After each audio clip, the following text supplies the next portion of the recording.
Oi, senhor Luiz, tudo bem? Gravando esse vídeo aqui para dar uma breve explicação em relação ao seu sistema, porque o que acontece? Analisando aqui a fatura da chácara que o senhor possui lá, temos alguns dados interessantes. O primeiro é que o senhor possui aqui, ó, um medidor monofásico rural, tudo bem? Isso aqui é a informação que está lá na sua fatura de energia. E esse medidor monofásico rural, ele possui uma tensão contratada, a sua unidade consumidora possui tensão contratada de 127 e 254 volts, tudo bem? Isso aqui está lá na tua fatura de energia da chácara. Eu entrei em contato com a Copel para perguntar sobre o seu relógio e a informação que eles me deram é que é um medidor monofásico rural que possui 100 A de corrente. Ou seja, 100 A é o máximo que eu posso gerar no seu sistema solar fotovoltaico. Se nós olharmos aqui ao datasheet do inversor que eu estou utilizando, que é esse de 10 kW da DEI, percebemos aqui que a corrente nominal dele de saída é 47,8 kW, ou seja, já dá 95,6 kW de corrente de saída, já é bem próximo desse 100 A que o senhor possui.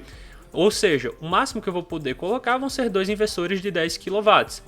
Esse inversor de 10 kW eu consigo colocar 13 kW de placas. Ou seja, no total seriam 26 kW de placa. Como é que seria essa potência de quilowatts a mais? Seria o overload do inversor. Essa linha preta aqui é a linha onde a potência do inversor máxima é o topo dessa linha. Ou seja, chegou aqui eu não posso gerar mais. Por que criaram essa potência de overload? Por que eu consigo colocar mais placas do que o meu inversor suporta? Se eu pegar aqui um dia com baixa radiância solar, por exemplo, a radiância aqui ó, no começo do dia é baixa, aí vai passando aqui o horário do dia, vai ficando cada vez mais alta. Quando chegou no meio-dia, minha radiância aqui é uma radiância bem bacana, e no final do dia ela vai diminuindo. Em dias nublados, como eu vou ter uma baixa produção de energia solar em comparação a um dia ensolarado, quando eu coloco mais potência de placa, eu consigo gerar, ó, uma maior potência. A potência máxima do meu inversor é essa linha tracejada aqui, tudo bem?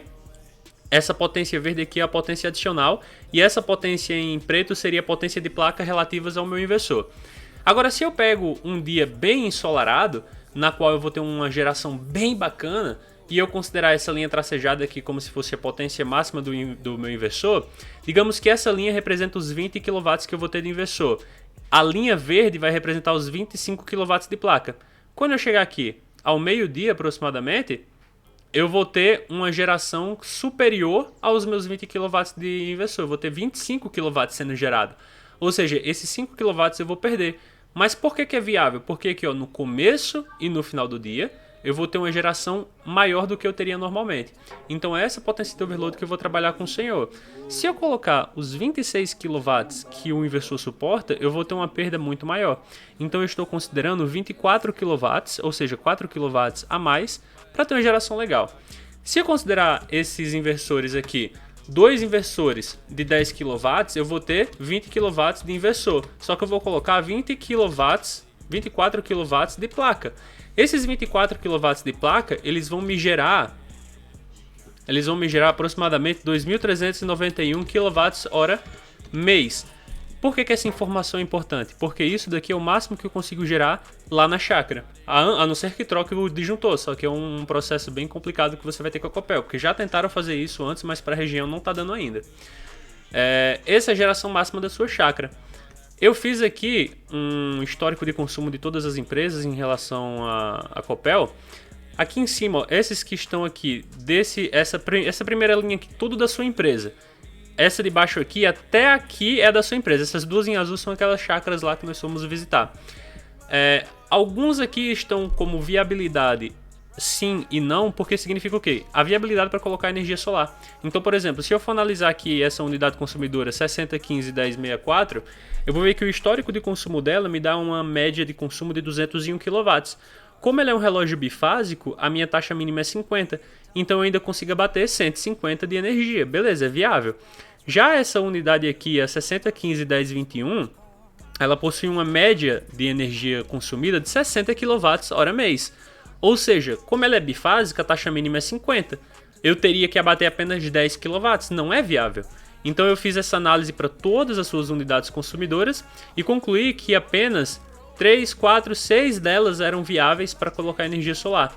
São elas, essa daqui que a média de consumo é 201, essa aqui é 241, essa daqui que a média de consumo é 2.040, essa aqui é 600, essa aqui é 1.480, essa aqui é 265.